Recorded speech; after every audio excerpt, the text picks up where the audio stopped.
Welcome to the Radical Responsibility Revolution podcast.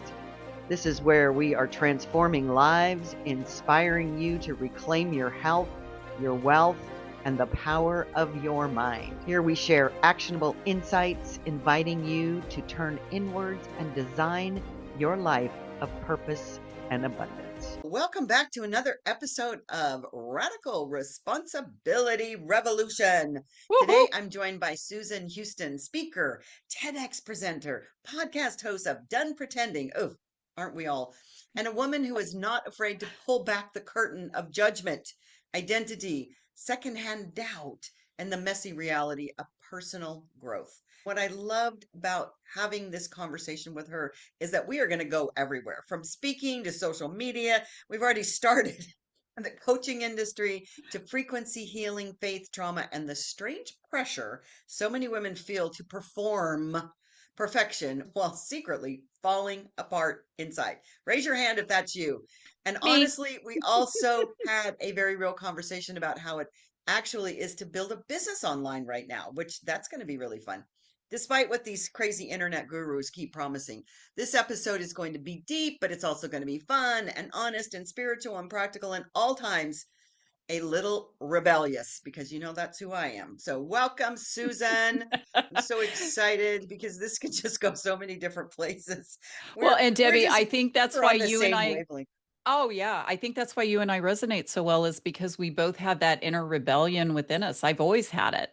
And I don't know about you, but I'm now at this place in my life where I'm just tired of all the BS. I don't have time for it. Mm-mm. And yet there's a part of me that's like, what am I doing? I So want the so you know BS, this but is what's this next? this this is a self-discovery phase for me. Yeah, yeah. I feel like I've been in the self-discovery phase for a very long time. I don't know when you discover, and I don't know when you get to some whatever the version of an Yeah, end let is. let me But know how long that takes and when you find that whatever we're supposed to figure out. I don't think it's we're going to figure it out, and that's okay. I think if we just accept, one thing that I think people do not accept well is change. And I was please. lucky enough that I liked change. I had Yeah. a couple of businesses early on. And when I took my executive admin job, my boss loved to be on the forefront of technology. This was Yeah. in a CPA office, an accounting office. So, pretty mundane Yeah. Yeah. stuff. But he kept us on the forefront of everything, which means I had to learn something new constantly. He would throw software platforms at me and say, "Hey, we're going to move our project management over to this platform. I need you to learn it in 3 weeks." What the heck? And I did it, but what that did was I learned that I never stayed stagnant. Yeah. Yeah. And that's it. We are just so much in resonance because of these kind of things. Like I'm over the BS and I love change. So I Yeah. say, I mean, when we're in the change, it feels like going through the rock crusher, whatever crusher. But at the same time, I feel as if you are not changing, you are not growing, number one, but it is expanding and it takes courage to Yes. change. And It so does take courage. Yeah. that leads me into this first part of our conversation because you talk about secondhand doubt. Mhm.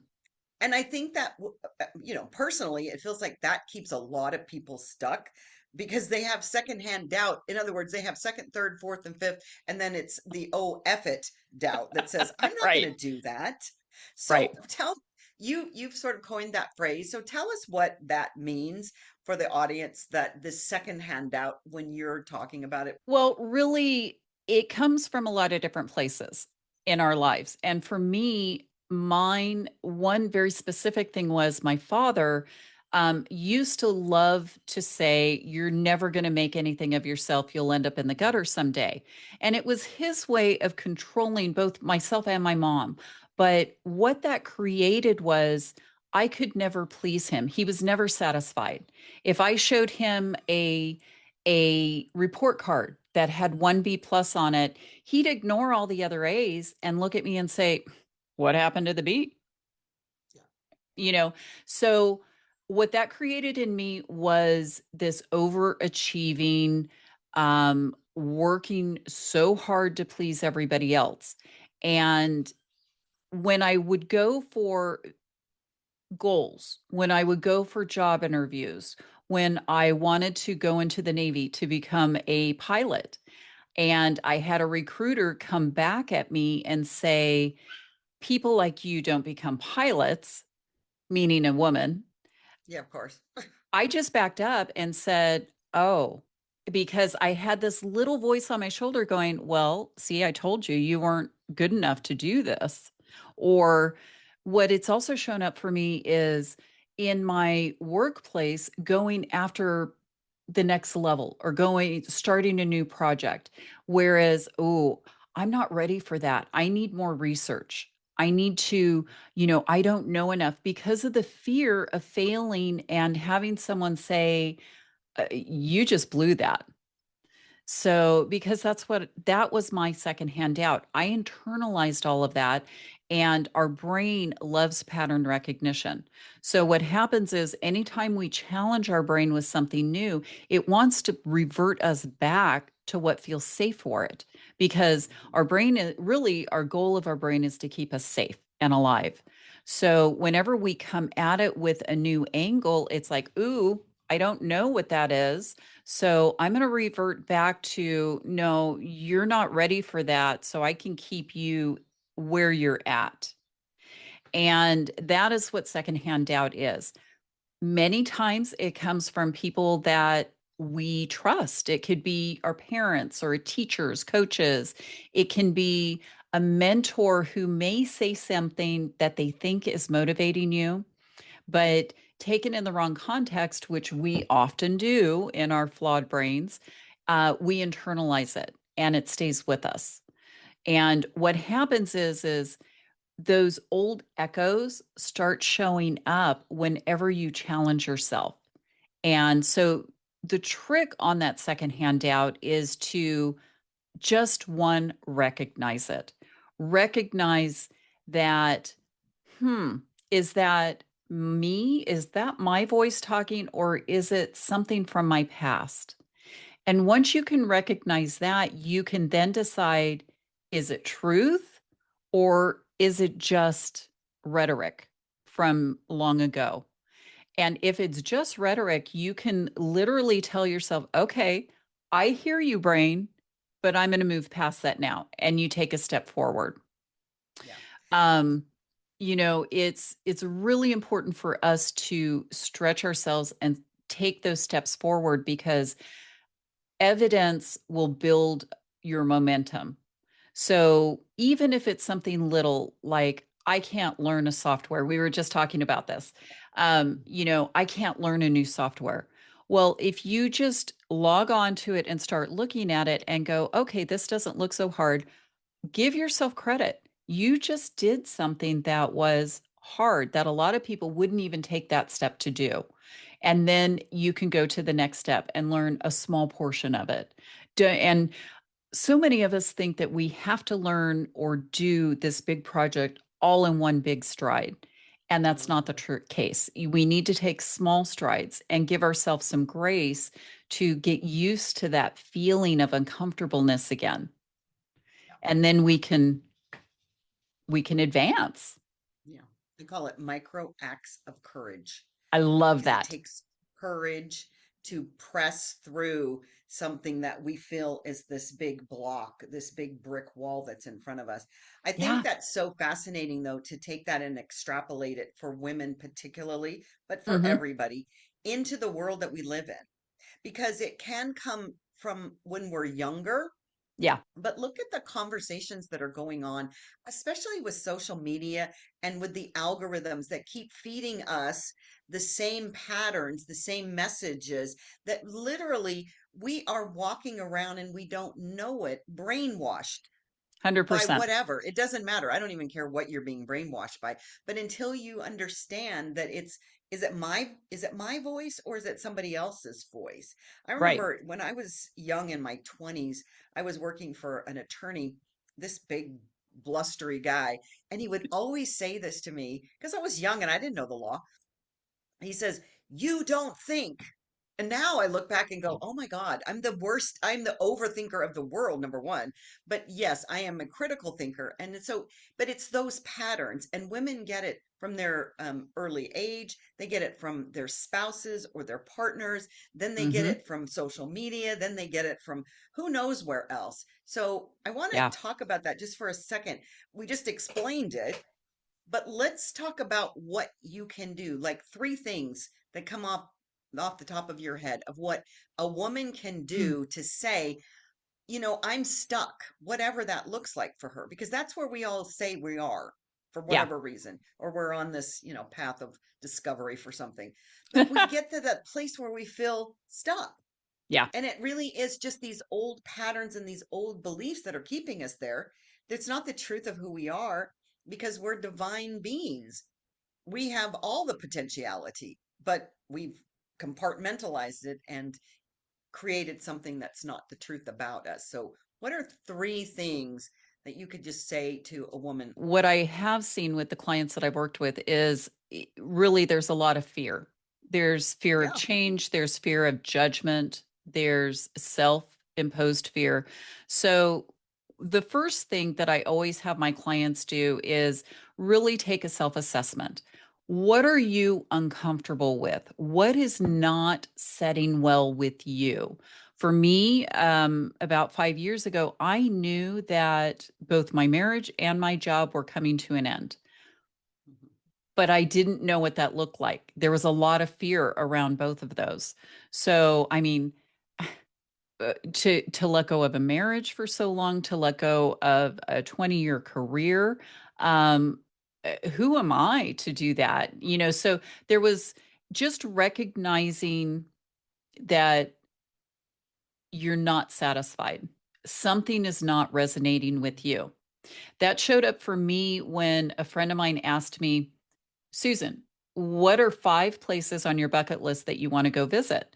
And I immediately answered, well, Ted has always wanted to go to Iceland, and I think that would be really great. And she goes, time out. She goes, I didn't ask what Ted wanted or what your kids wanted or would they enjoy going there. I asked, separate all them out. If you could go anywhere, where would you go? And Debbie, I couldn't answer her. And to this day, it's like someone will mention something to me and I'll be like, oh, that would be a really cool place to go. But I Mhm. never allowed myself to think out of my box. So I knew at that moment I had lost my true self. Yeah. And so I started spending some very quiet time journaling, a lot of um, introspection. I can't think of the right Mhm. word, Well, but that's it. trying to trying to get back in touch with what is it that makes me me, and just recognizing it is the first step. Yeah. And then you have to start giving yourself permission to be vulnerable. You have to Mhm. start saying, I don't want to do that. That makes me feel uncomfortable, or I don't want to go there. Just simple things, because the more that you actually voice your true needs, the more it'll build and give you courage to do more. That can be as simple as I don't like it when you guys tease me all the time, because we put on the brave face, we act like it doesn't hurt us, and yet I'll think about it for a week. Oh my gosh, they were teasing me about my clothes. I must not Mhm. know how to dress. I must look like a little old lady. I must, be frumpy all the time. And really, they didn't mean harm by it, but Mhm. it really affected me. So what I learned to do was say, "Hey, you guys, that really doesn't feel good when you say that." And they'd be like, "Oh, I'm sorry. Okay. Sorry, mom." Yeah. Um, so, recognizing, starting to take steps towards it, and then really once you start building the evidence, like the micro evidence, Micro acts of courage. Micro acts of courage. So once you start doing that, then you're going to get to a point where you can be like, this is truly who I am, and start imagining a life that you want to lead.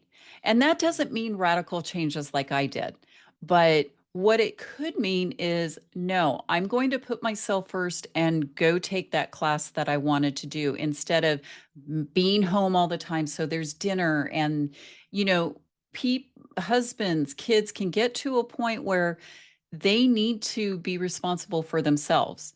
And what I've learned, probably too late, was when my kids started seeing me do that, they were proud of me. And it gave them courage to do what they wanted to do as well. So it set the example for them. Yeah.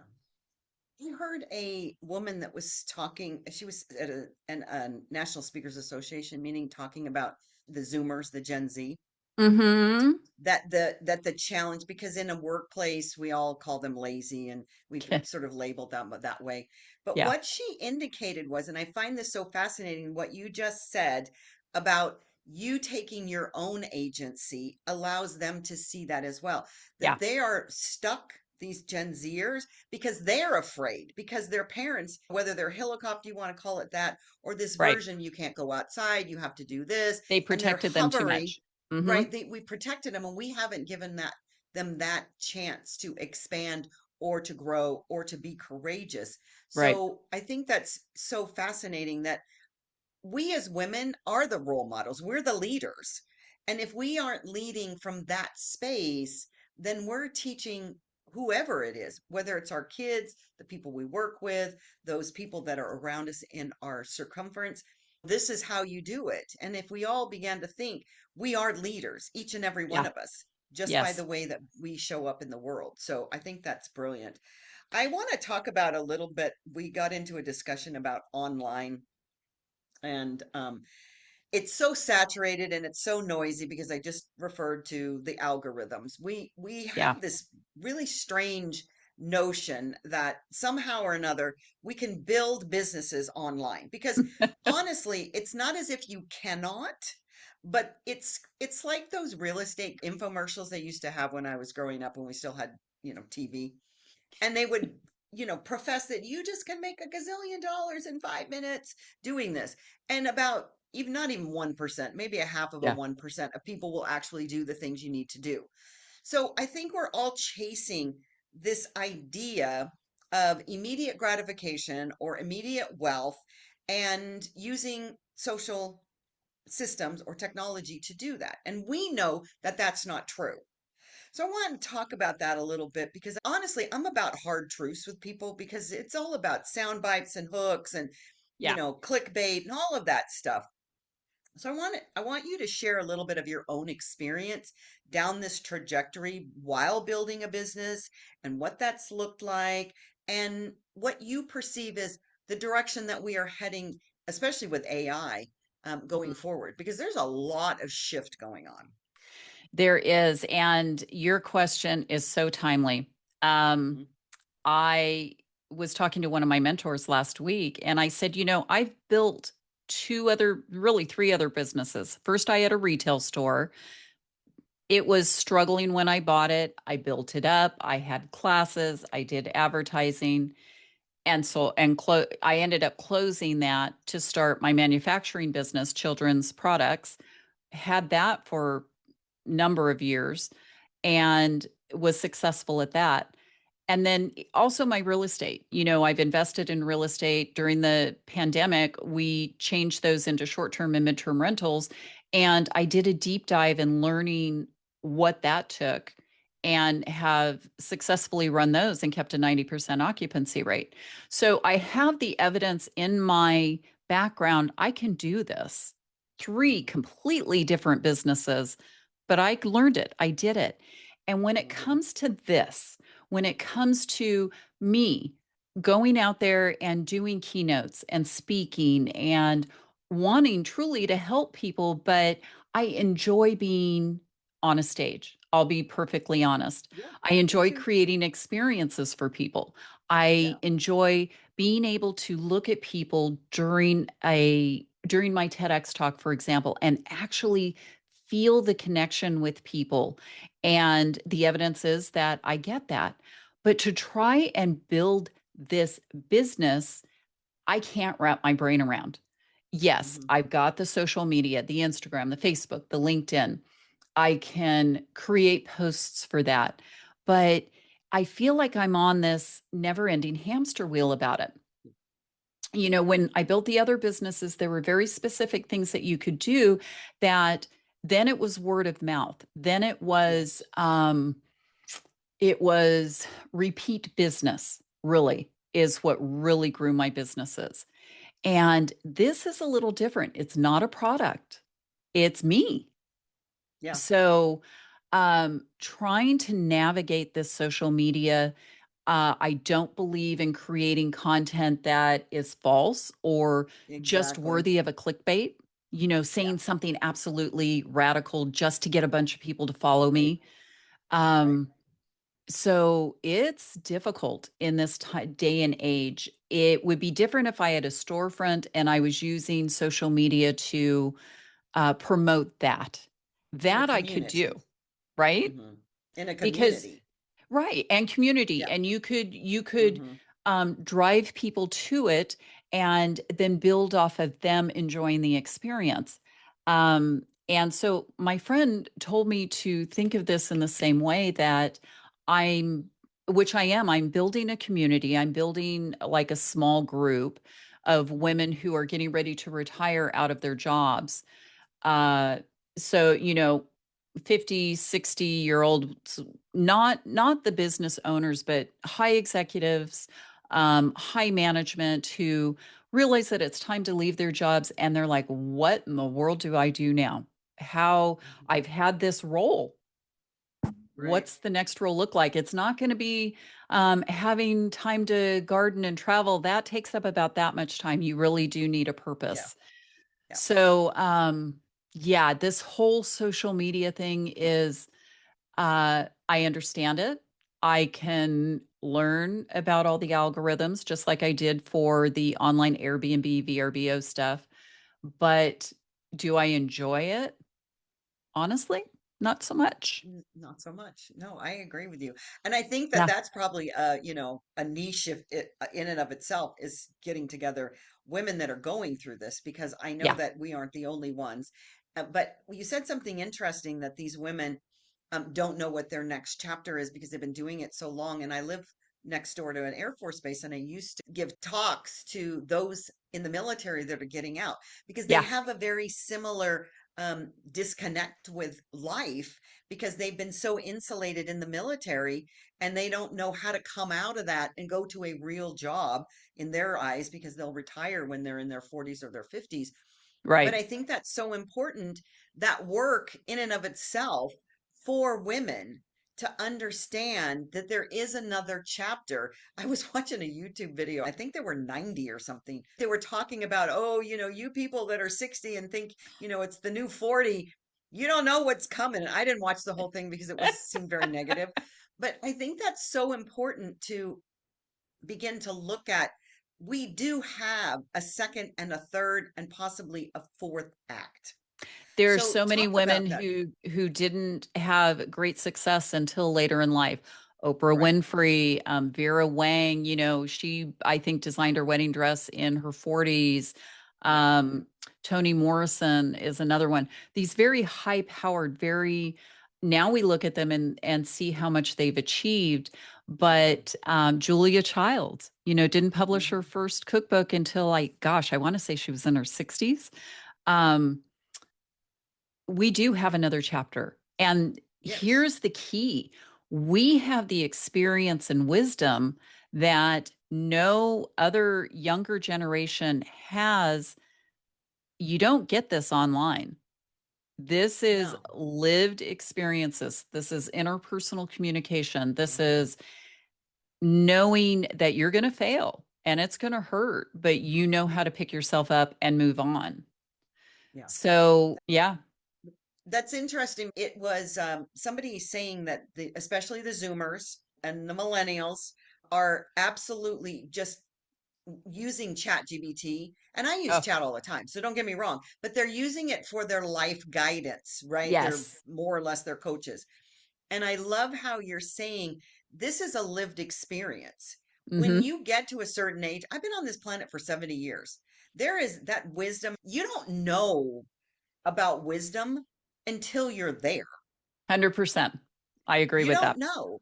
You're right. And We so I think we wonder do. what, yeah, we think we do, especially when you're in 20. I know everything. Okay. I remember, I'm pretty sure I said those things. But, You know, the what do difference is we did say those things, but what fueled that was we didn't have the fear either because we you, yeah. hadn't had enough life experience. Whereas now we have the wisdom, but now there's also a fear that wants to pull us back and hold us back. And the balance is learning to lean into that wisdom, lean into that. I do have the wisdom. I do know what to do. Mhm. And talking yourself out of the fear that's holding you down, anchoring you down. Yeah. I say something all the time too, and that is our past is not our precedent. Mm, love So that. I love precedent when it comes to the Supreme Court, but I really don't like it when we fall into the trap of believing that just because something happened, whether it was yesterday or 25, 50 years ago, that does not mean that's who I am today. That does not, Right. it doesn't, it shouldn't be where I fear myself and what I'm able to do. So, what do you think that women in general are craving today that they weren't craving 5 years ago? Connection. I Yeah. think truly it's connection with other humans, whether it be Mhm. other women or a group that they can be vulnerable in. And what goes right along hand in hand with that, that I've noticed is safety. So many women have I talk a lot about it a lot on my show. They've put on these masks to be the perfect Mhm. mom, the perfect wife, the perfect employee. And what that's created around them is safety. You learn to not make waves, you learn to not ruffle feathers. And when you're starting to step out of that phase, it's really scary. So Mhm. the people that I'm around want to be able to share that without feeling judged, without being told that you just need to stop that crazy idea, which is exactly what I was told.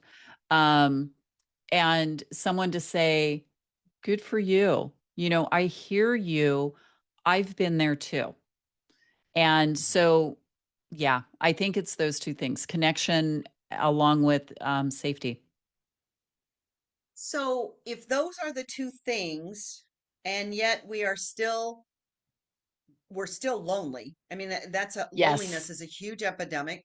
it is. So we're lonely, and that's because we're not going out to have that connection Right. because we're afraid. And so we sit in, I say we, I'm not doing that, but it's like women are just sitting in front of their screens, right? And they're comparing themselves. They know more about somebody on Instagram than they know about themselves. Like what that 100%. person eats, what do they do?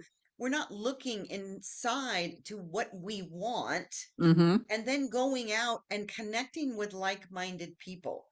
Where is that disconnect coming from? Well, I think the pandemic didn't help. It really taught us to be isolated and to turn Mhm. online for answers. And now that's become a habit. Yeah. So, and for me, when I started going back to the gym, um, I don't go to the gym to be social. If you saw me at 6 in the morning, it's a really scary sight. But what I learned was the people that are there, at least at my gym tends to be a little bit older clientele. Yeah. The people were real and they would Yeah. encourage each other, like, hey, I haven't seen you for a couple days. Everything okay? Yeah. Not prying, but truly like, you good? Do you need anything? Hmm. Hmm. And that for me gave me some connection. And so I think women have to find where it is they can do that. Some of it might be through their church, through small groups. Some of it, I'm also in a hiking club. I Hmm. love to hike. I love to go out by myself at times, but there are times where I really just enjoy not having to think about the trail that I'm on. and following someone else in front of me. And what that Hmm. group has done is it's all kind of like-minded people. Right. We hikers tend to be a very open, Hmm. um, honest, caring group of people. So you have to find your tribe. Yeah. Um, a good friend of mine knits, and she found a store that started doing knitting circles. And she's young. She's in her 20s. But Hmm. she said it's so nice just to go there to knit. And she goes, there are times where I won't say a word. And then there are other times where we say a lot to each other. Hmm. So No, I I don't think know. Do you that's have any brilliant. other ideas, Debbie? Well, I'd be, I just recorded a video for my YouTube channel about that very thing, about women getting out of their own way and being lonely and coming to a town that they don't know anyone. And mm, there's so many different yeah. things you can do. I mean, you can go to a chamber, and all of these things can be free. I Yes. mean, not all of them, but I mean, the gym, I got to pay for my membership, but the gym, the chamber, I love walking groups or hiking Yes. groups or running groups or biking groups or anything, Yep. that I don't do a minutia thing with knitting or crocheting, but there's so many No, of I don't those other either. things. Yeah. There are places that Book women clubs. want to hang out holistically, right? And it really Hmm. is, as you just said, it's about becoming aware of what our likes are to begin with. We have so shut ourselves down because we're taking care of everybody else that Yeah. we don't know what we like anymore. And Right. sometimes, I think I would love ballroom dancing. And so the only place I Mm, could find it recently was 2 hours away in Dallas. I didn't love it enough for me to spend a ton of money and drive down there and then be stressed out from driving 4 hours in one day. But the yeah. thing is that I know I like it. I just need to find it more either closer or I have to move. But it's those things that, and pickleball. Okay. Yeah. Oh my God, there's so much pickleball out there right now.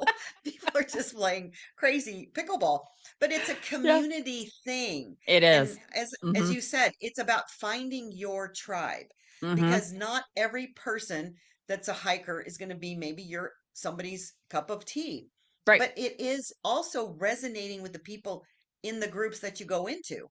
That's what's beautiful, is that you don't have to love everybody that's in the group.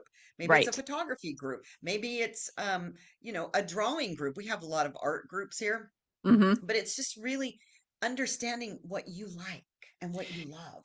It is. And also, I tell my clients because so many times they're so afraid to even, they're so nervous to go do that first one. And Yeah. I say that nervousness is normal. First of Yeah. all, understand, stop trying to suppress it. It's normal. You're putting yourself in a vulnerable position. But every one of those people in that group went through the same thing you did. And if it's a good group, and you're going to know after your first Yep. meeting or hike or walk or whatever it is, if Hmm. it is a good group, because someone's going to come over and go, "Hey, I haven't seen you Yep. here before." And Yep. that is what we need. Yep. You need to be brave enough to take that chance. And even, there are times where I'm like, oh, I just don't feel like going to the gym. I don't want to really be around people and things like that. And then I'll just put my earbuds in, but then inevitably I'm taking them out and talking to someone while I'm on the bike. Yep. So, Yep. But it really just is that connection. yeah. And that is the thing that we are missing so much in this world today, Yes. especially because we have so much technology and now with AI. And that brings me to your podcast called Done Yeah. Pretending, because it really just is this whole idea that we are wearing masks with all the different people. Unfortunately for me, I just am the same everywhere all the time. It can get you in trouble. But I didn't have that thing where I was a mom and a wife and a this and a that. But that's not the norm for most women. And so let's talk about how you're sharing with them, your listeners, about this I'm done pretending. Because it really is Yeah. so important that we get that messaging to ourselves. It is important. One thing that I do with the podcast is I bring in a lot of people like you. wellness experts, holistic experts, just to remind us that we have things going on in our bodies that are not, they're normal, but we have to be aware of them. And usually, any kind of physical thing going on is signaling something else that's Yes. going on, whether it be emotionally or physiologically or mentally. And so, but my whole purpose of starting that podcast was to give a voice to people who had been through something really difficult in their lives and had come out on the other side, because I wanted to give an example to people that Hmm. there's a lot of people who've been through a lot of really bad stuff, Yep. but they made it through, Hmm. and you can too. So my podcast, the wearing of the masks, again, it's recognizing that, we have an epidemic of just being busy, keeping Oh, ourselves Lord. so occupied and so busy. And this computer, this phone, everything that we have does that. you know no longer do you just go sit on the patio and talk to your family or your friends. Everybody's got their phone, and if it dings, everybody's looking, you Hmm. know, and so it's rediscovering all of that, all of the connection, and trying things that maybe you aren't sure that you would like. You're right. As we get older, we do change. We become different people. I was I was very much like you, Debbie, in my late teens, early 20s. I was headstrong.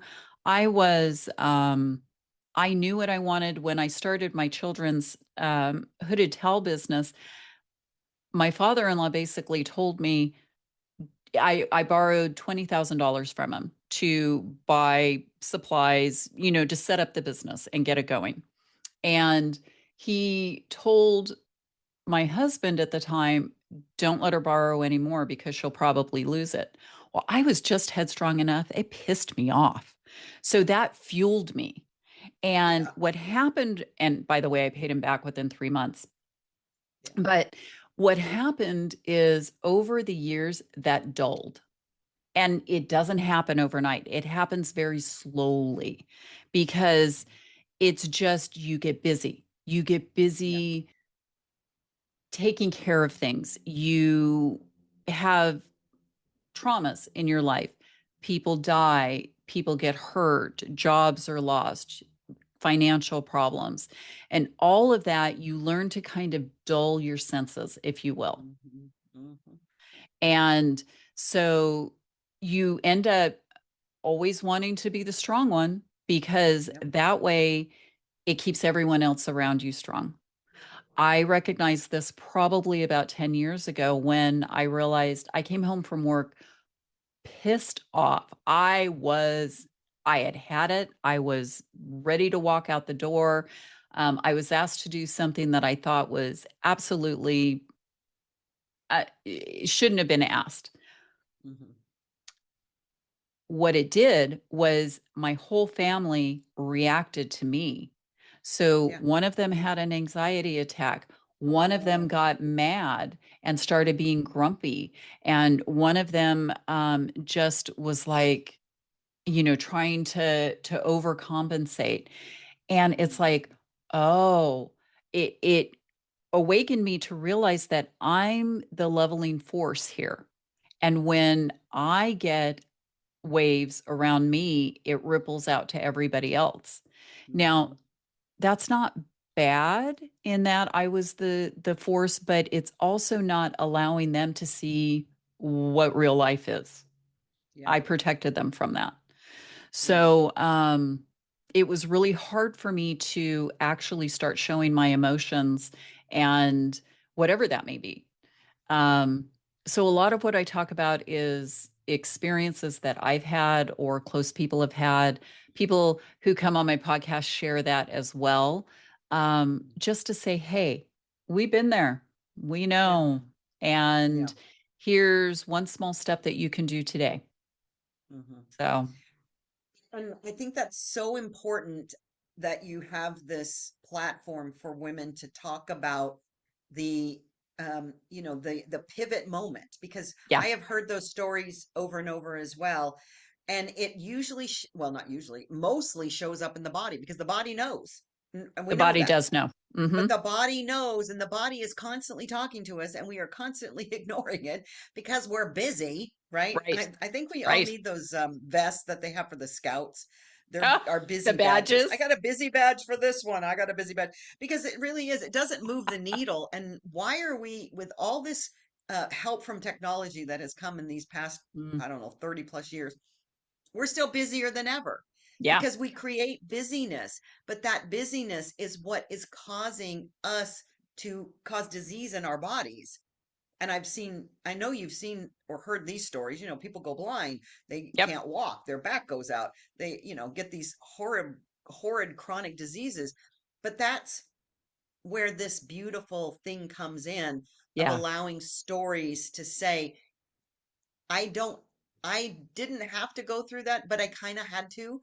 But this is Yes. what happened as a result. Because if you don't shift and change, then what is the point of it? Right? I Right. mean, that really Right. is the truth. And so, Shifting and changing and frequency. having gratitude, recognizing that one, it probably wasn't all horrible. Might have Yeah, been, but exactly. probably not. Yeah, But also just having the gratitude that you learned something through that time. right. Yeah. And there's I a oh deepening. yes, yes. Yeah. And I Mhm, 100% believe that we are put through different experiences in our life mhm. to be able to help someone else through that later in Yep. life. And it may be tomorrow, it may be next year, Yep. or it may be 20 years from now. I'm talking to people about things that happened when I was a late teen and just saying, yeah, I remember those feelings. I remember how shameful I felt during that time, but you can get through it. You're Right. not the one at fault, all those things. So, what And we're not we've our been, sh we're not our shame. no, we are not our shame, and our experiences are a gift. And I Mhm. truly believe that God, the universe, however you want to say it, has put us through things so that we can share this with other people Yeah. and encourage them. Yeah. Plus, we get to have these shifts in ourself. Mm, I always say everything is always working in our favor, always. 100%. So, Hmm. and it isn't maybe part of the time, maybe some of it. No, it's either or. It either isn't or it is. Yeah. And when I wake up in the morning and I do my little meditation that says that, I have a much better day than when I go down the rabbit hole of, no, it's really not working out again. Um, so I I've been, want to talk. speaking of that, Debbie, I've been doing a lot of that myself. And there's been a voice that I'm having to reconcile with right now. Like, okay, everything does work out, but gosh, this is taking longer. It's not working out for you. And it's like, Exactly. the very thing that I talk about, oh, it still shows up for me. Now I recognize it a lot faster. Yeah. Well, I love that too, though, because it's like we have a timetable, right? Oh, And yeah. so since my very deep knowingness is that there's no time and space, right? This is just constructed on this 3D planet that we have. My time is just, a construct of what I've created. So when I Mm, say it's not working out fast enough, it really is just working out at whatever speed it's supposed to be. But you love did that. a TED Talk. I I I did. love that so much. Yes. And you were touching on limiting beliefs and childhood conditioning. So what is in that talk, what was your premise for why women secretly feel not enough? Because I think we all wonder, why do we not feel like we're enough? Because I think we have not had someone saying that we are. I think Mhm. that starts in childhood. For those of us that are a little older, we did not really grow up in a time of women's empowerment. Right. There were pockets of it, Buckets. Hmm. pockets of it. But um, you know, I'm sorry, it's a man's world who controls the governments and all of that. It's and I don't say that to be controversial. I say that as if you look how everything is constructed in the world, that's how it is. Women are taking their place in that, which is Hmm. fabulous. However, um, it has been very advantageous to keep us small, Oh, yeah. because we actually, if you look back in history, Joan of Arc, um, Mhm. all of these rulers, very powerful women, they're a threat to Mhm. the man's society. And I 100% love a strong man. Don't get me wrong, but one that has empathy for what a woman feels and what they're going through and their life. So I think that women are just have this self doubt more than men. I would say it's probably about a 60-40, 70-30 split, because I have a lot of men who come into my program who deal with this as well, especially in the executive corporate world.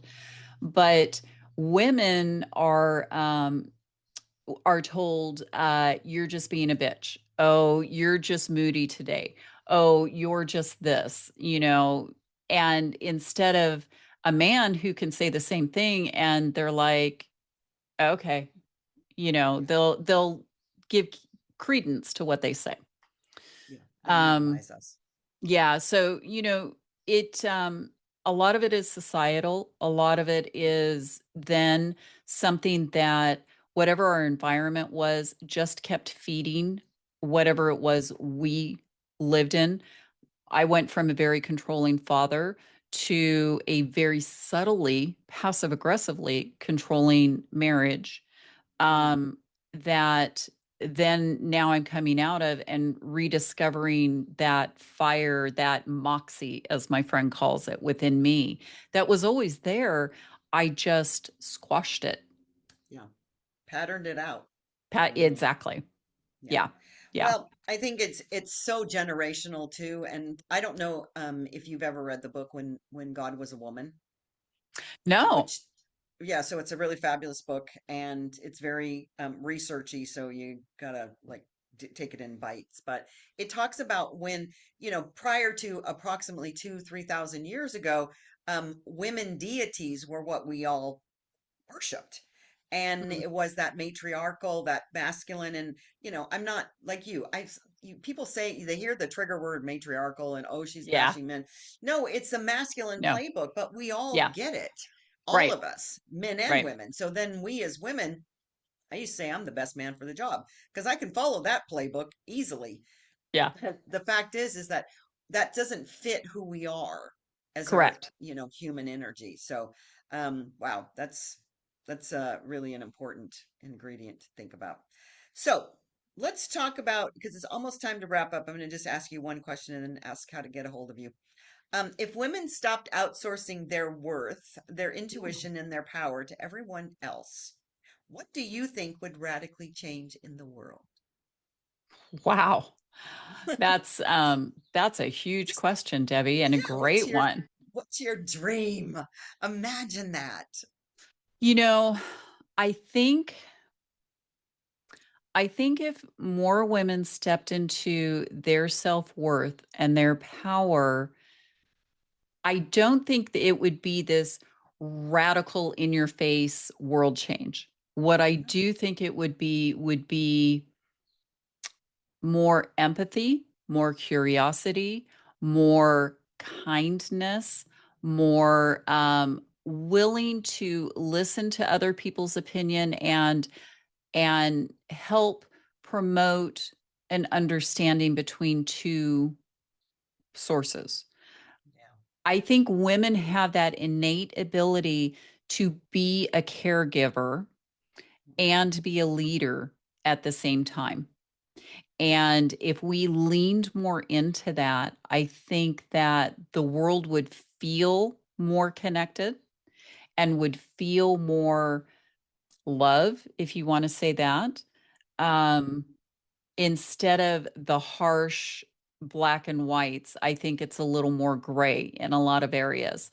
So that my dream would be that women would feel confident enough to speak up, when in high stakes situations and speak up in family situations, because all of that opens up communication, which then opens up understanding and connection and love. And that's where true growth can happen. Growth in societies, growth in relationships, growth in business, all of it.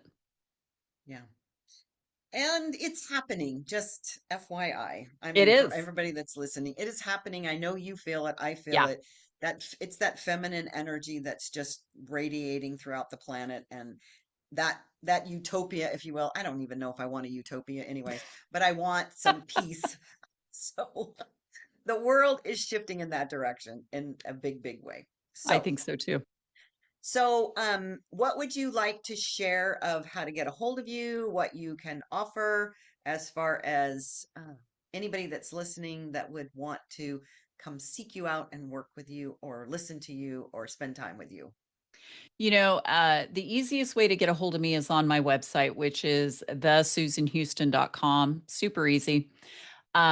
On there, you can sign up for my weekly wisdom, and it's not a spam thing, I promise. It's just little bits of wisdom, a lot of the things you and I have talked about. Maybe learning some steps how to overcome your secondhand doubt, maybe how to step into your feminine energy, all of it. I have guest spots and different things on my podcast, where if you listen to the episodes of the podcast, I just talked to a doctor about wellness and learning to listen to your body, and learning that when things are showing up in your body, it's a symptom, Yes. and everything that you're going to find online, like we talked about social media, is not going to solve what the underlying cause is. Mhm. So there's that. But I do run a masterclass, which I run every couple months. Sometimes they have different things, but really it's stepping into taking on the next step of your journey. It's discovering where you are now, what's holding you back, what obstacles are in your way. Where is it you want to go? Do you want to leave your job? Do you want to start a new business? And this is not for generally the 20-year-olds. This is for the 50, the 60, the 70-year-olds. Um, what do you want it to look like in 2 years, in 5 years, in 10 years? So those are the groups that I run, and we keep it really intimate and small so that you're accountable with me. Yeah. Yeah. You can't hide. Yes. Uh, which, as you know, if you've ever been in any kind of good mastermind, that's exactly what you Yeah. need. Because you get Yes, in some of these exactly. bigger ones, some of these big Hmm. groups, it's just Yeah. you lose yourself in it. So those are the best ways. My podcast, Done Pretending, it's on Apple, Spotify, YouTube. I will provide all of the links and social Yep. media contacts. I'm on Instagram, Facebook, LinkedIn. Yep. So all that'll be on the show notes. So Perfect.